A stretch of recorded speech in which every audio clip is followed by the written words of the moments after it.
Good morning, people of Earth. Welcome to the fucking news with me, Deek Jackson, on the 9th of November 2020. The planet's fucked, it's your fault, and it's getting worse. Today is as good as it gets, so I hope you're going to have a real fucking good time. The headline today: after a torrid weekend in America, the result is finally in. Donald Trump has lost his erection. Yes, as Joe Biden is finally announced President-elect, Melania Trump has revealed through private sources that she can't wait to divorce Donald. And Donald Trump will no longer be the commander-in-chief in the whorehouse, the White House. Platitudes you can't accept. Good morning. Yes, Donald Trump has lost his erection, and Melania Trump, by all accounts, depending on who you believe, which is nobody in my case, but I like the story.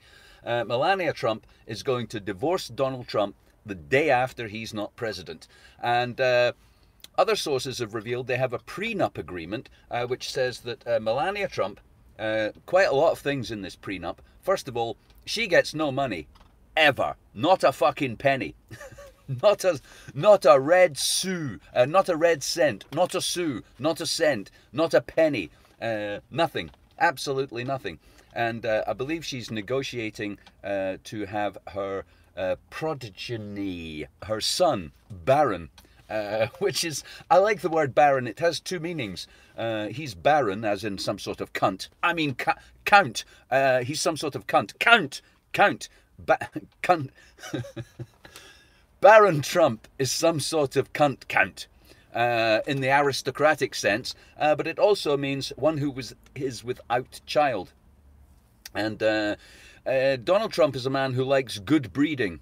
He does. He likes good breeding. I think he would like to breed a lot, you know, given from his demeanor and his libido. I think we could gather that Donald Trump likes breeding. And he bred with Melania. But I feel that it's almost like some sort of medieval arranged marriage between the Queen of Sweden and the King of Spain or something, or, you know, that they... I think perhaps the prenup says, you will let Donald fuck you until you bear child, and this child will belong to Donald, and stuff like that. We will never know, because the details of the prenup almost certainly include Melania Trump must never ever criticize Donald, not on a chat show, not in a book, not in a magazine, not on Twitter, not on the internet, anywhere. Also, she must leave a top drawer full of unwashed panties in Trump Towers. Trump's Tower. She'll be getting a divorce soon. Yes, red button. Alan McVicker, good afternoon. And she has to have her pussy sewn up so that nobody else can go where Donald has been. So that's the news there. The other news is here we have the president-elect. Okay, that's Joe Biden there. And Joe Biden's opening statement, you know, he's come out onto the world stage as the president-elect, and he said, I'm going to unite America. What? He has not. Nice try. Don't put me off my stroke. I was coming somewhere, going somewhere. Joe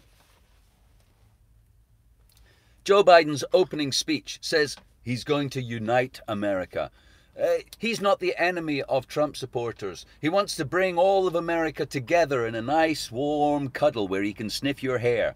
But at the same time, he's also immediately announced he's going to reverse everything Donald Trump did. Wow, a way to ingratiate yourself to the Trump supporters. Come on into the fold. Come on into the fold, everybody. As President Joe Biden, I'm going to be everybody's friend. We're not enemies. It's time to unite America around reversing everything that was done in the last 4 years that you 70 million people just voted for. We're going to reverse all of that. We're going to rejoin the IPCC, and you're all going to swallow the giant green fucking lie that the IPCC has got in for you, the solar-powered Christmas and the electric car job. And then we're also going to re-sign up to the World Health Organization, those people who have got who have managed to not investigate and not reveal anything at all about the operation of the Wuhan Biosecure Lab, where bats were being fucking researched to produce coronaviruses that could infect humans. The World Health Organization is not investigating, has not investigated, has not shown any evidence at all about what went on in that lab as they were requested, and Joe Biden will be signing right back up to be one of their cocksucking members. Joe Biden and his regime, what do they call that? Joe Biden and his government. Joe Biden's government will suck the cock of the UN long, deep and hard. Honestly, the world government arrived a long time ago on planet Earth. It did. It's a fact. And, you know, historically you can trace it back to the post-war settlements and treaties signed at the United Nations in New York by most of the countries of planet Earth, including yours, America, Britain, France, Germany, Japan. You've got, the Wise Guy's got a video of Joe Biden being arrested on his channel. Well, we'll all go there, Wise Guy, and watch it right now. Whatever. So, world government arrived not as an institution. It's not like you can go somewhere and string up the world government from a lamppost. That would be too fucking good, wouldn't it? Eh? Imagine if the world government actually had faces and names that you could, name, and whose addresses you could know. No, the world government... The world government is not a place. It's not an institution. It doesn't have a parliament building. They're nameless, faceless. They are the few wealthy people who own everything of importance and value on this planet, and we don't know who they are or what they say when they're together. But we do know when they unzip their fly and they flop out their flaccid little wiener that Joe Biden is going to take it in both hands and wet it up and suck on it. Yes, he is. Just like the government of Britain does and Europe does. And this world government has got plans for you and me. It does. Don't get me wrong. I'm broadly in favour of dismantling industrial consumerism and, figuring out the food, air thing on this planet. I just hate lies and deception. And... So for Joe Biden to say he's going to unify America and then in the next breath say, and I'm going to repeal and reverse everything Donald Trump did, it's just a fucking joke. It really is. It's a total fucking joke. Anyway, on with the news. There's some interesting stuff in the news today. I like this one. Robot soldiers will fight for Britain. Now, that headline should really say, robot soldiers will kill you for corporations who run Britain. That's really what it should say. But let's read the pish the journalists got to say about it. 30,000 robot soldiers will form a key part of the British Army within 2 decades. Head of the Armed Forces told Sky News. Wow! Man, when I was growing up, I always wanted to live in a science fiction world. And here we are, 30,000 robot soldiers to fight Britain's wars within 2 decades. Man, I hope I live that long. The armed forces of the 2030s could include large numbers of autonomous, remotely controlled machines. That's not robots. I hate to be picky with this rubbish journalist, but a robot is not remote controlled. That's just like some sort of cyberness that humans have attached to themselves. You know, that's more like an extension of our own will. Robots, by definition, are autonomous and they act on their own or with a pre-programmed intent. Something to look forward to. You are the enemy. Go back in your home. Who are they going to fucking fight? We don't have to fight anyone. Man, there's nobody on planet Earth that, apart from the goat herders with the rusty Kalashnikovs, There's nobody any threat to Western military power. We have fucking missiles in space. You don't think so? Think again, fat boy. We definitely have missiles in space. We have satellite killing satellites. We have bombs in space waiting to rain down on us. We have nuclear missiles under every ocean on Earth, targeted and programmed to destroy every major city on Earth that would wipe out most of the world's population in 10 fucking minutes. What do we need more fucking robot warriors for? These aren't robot warriors, these are robot police. These fucking tracked machine gun toting speaker cameras will be fucking patrolling your streets, informing you what time the curfew is. They're not planning warfare, they're planning imprisonment. And at the same time, funds for drones to deliver COVID tests. Drones to deliver tests for coronavirus are among 20 projects to receive a share of a 7 million government funding boost innovation. Other successful bids came from firms investing in hydrogen-fueled planes and technology to enable remote inspection of construction sites. That's more imprisonment. Remote inspection of construction sites. That's mobile cameras and speakers. You there, go back in your home. Stand still. Wait for the authorities.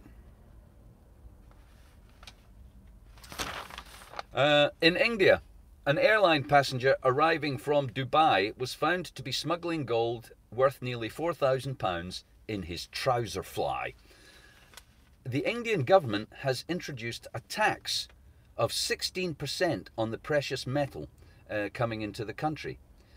The customs officials say we found 12 small pieces of gold weighing 70 grams in the man's trousers. Gold trouser, he's the man with gold sewn in his pants. Yeah, gold in your pants. India, interesting thing about India, for all of you people who are aware of this, precious metal is really the only thing of value on planet Earth. It really is. I mean, apart from your food and your water in the natural world, I mean, like something you could hold in your hand. You can't eat it, but it's a better, in an Armageddon or Rapture setting, it's a better exchange currency or, you know, commodity to possess than bits of paper. The Indian nation, the people of India, have more gold per person. The people of India all have more gold per person than any other nation on Earth. Now, all you Americans fretting about the government taking your guns off you, what a fucking... Honestly, man, I can sharpen a stick any fucking day. I can. There's never been a population that rose up against its government that didn't win.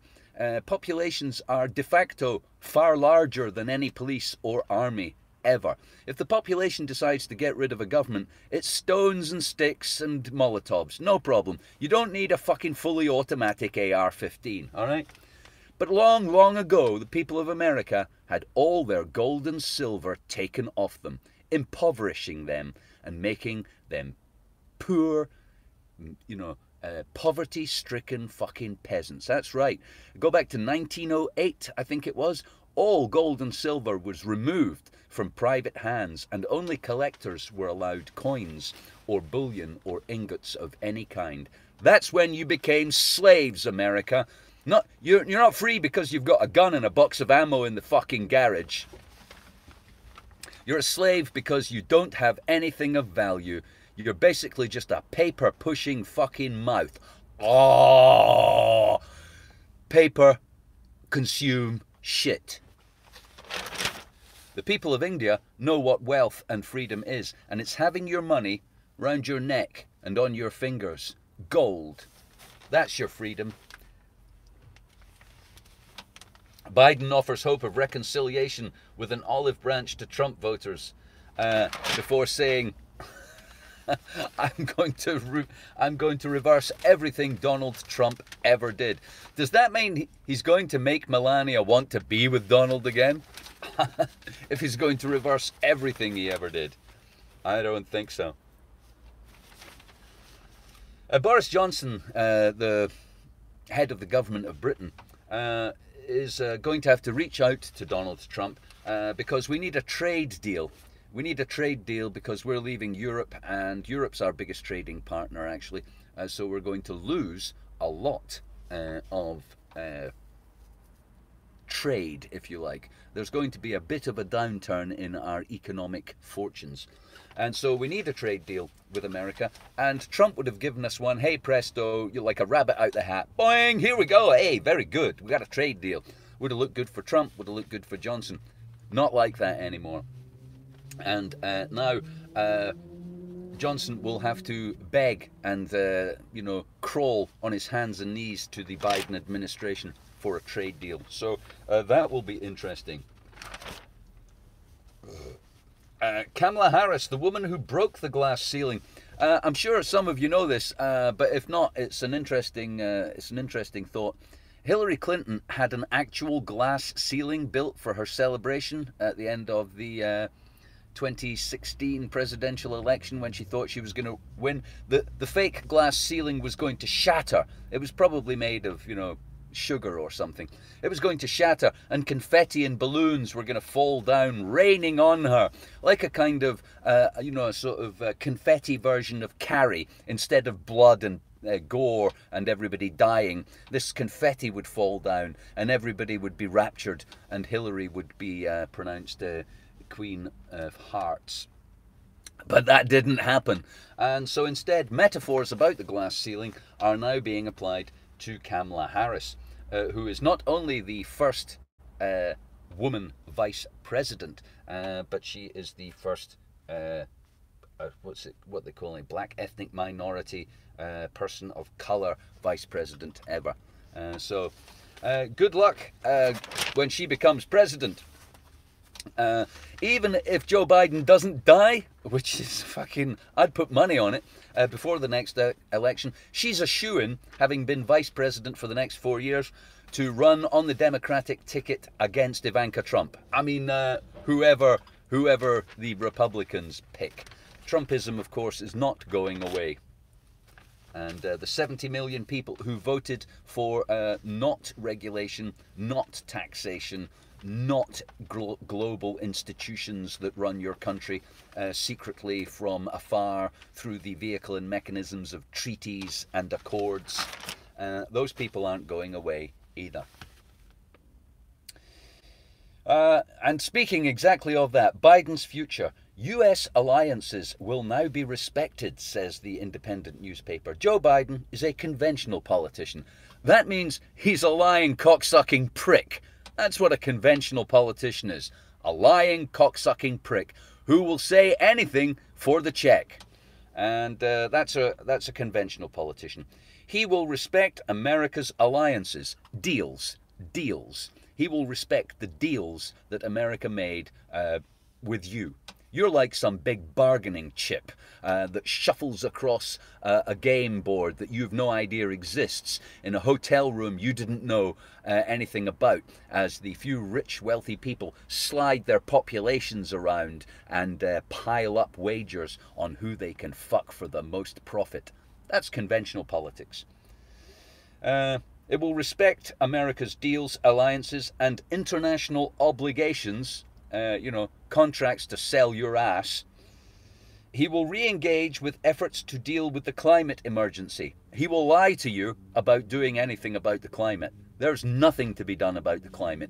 It's a baked-in fuck you certainty. And lies to the effect that you can recycle your way out of the climate emergency are just that.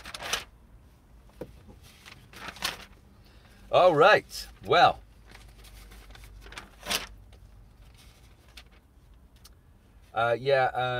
Scottish independence getting more and more unlikely as a majority of people say they would vote yes in a referendum. And that is to say that if they voted yes in a referendum for what the SNP want, that would be us being, you know, out of the United Kingdom and in the European Union, which would not be independence at all, as I've said before. Well, that's all the news. I'm not going to read the spurt. You can do the spurt yourself. I hope you have a great day. I'm off up the town to see what's in the shops and laugh at people wearing nappies on their face. Have fun, and I'll see you tomorrow.